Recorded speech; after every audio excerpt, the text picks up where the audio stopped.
Lors de notre méga projet, j'ai été invitée à lire ce livre différent et très touchant qui s'intitule Binti, une enfance dans la tourmente africaine. Deborah Ellis m'en a beaucoup appris sur les familles peu plaisantes et les maladies qui touchent l'Afrique.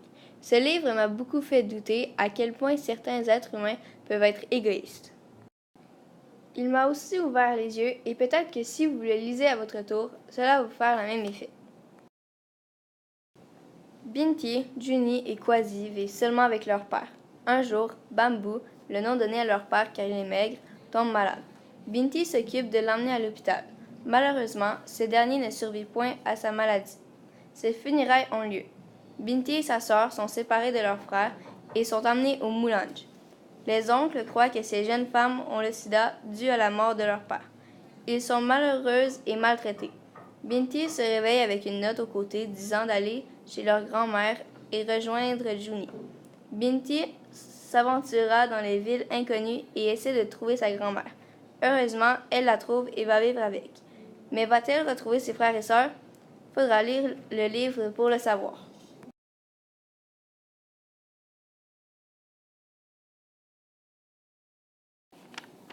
Le Malawi, le pays dans lequel l'histoire prend place.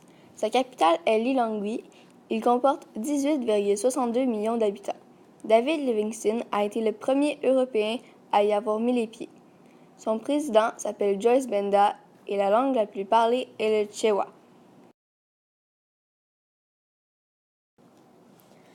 Lors de cette aventure durant ce roman, Binti, Juni et Kwasi vivent dans cette magnifique ville de 17 505 habitants.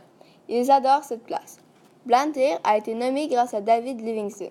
C'est aussi la plus grande ville du Malawi et la plus vieille municipalité. Elle est aussi la capitale de la région du Sud.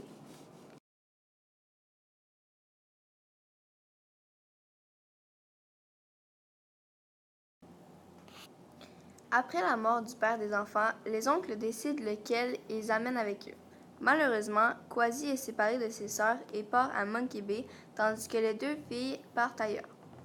La population compte 14 591 habitants. Cette place est très touristique grâce au lac qui comporte de nombreux poissons. Monkey Bay est aussi connu sous le nom Lusumbwe, d'où le nom vient du lieu du Belize. Je vais vous introduire quelques éléments culturels que j'ai découverts à travers mon roman. Lorsque Binti était chez son oncle, elle travaillait pour eux. Elle travaillait dans un bar et servait les gens. Un jour, elle s'est fait offrir un panaché du Malawi par son client car il était satisfait de son service. Malheureusement, elle a été forcée de refuser cette boisson traditionnelle alcoolisée du Malawi. Puisque son oncle n'avait pas de quoi être riche, il était vêtu de haillons, ce qui veut dire qu'ils étaient habillés sous forme de guenilles servant comme vêtements. Donc, lors de ma lecture, Binti parlait très souvent du chipironi. Je me demandais ce que cela signifiait, alors j'ai fait ma petite recherche. En termes malawais, chipironi est une forme de dire vent froid. Binti travaille très fort pour pouvoir acheter des couvertures pour se protéger du chipironi.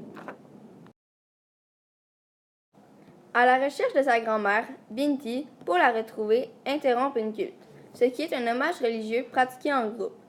Heureusement, cette recherche a porté fruit. Le nsima, un plat de poisson cuit dans l'huile de friture, est retrouvé très souvent dans ce roman. 2 fois par semaine, Binti et ses cousines qui vivent avec leur grand-mère vont dans un centre bénévole et mangent du nsima. Pour finir, ce livre m'a beaucoup ouvert les yeux sur des sujets sensibles que je trouve très importants. Je vous recommande de lire ce roman si vous êtes intéressé par des péripéties à la fois drôles et sérieuses. Je vous souhaite une bonne lecture et merci de m'avoir écouté.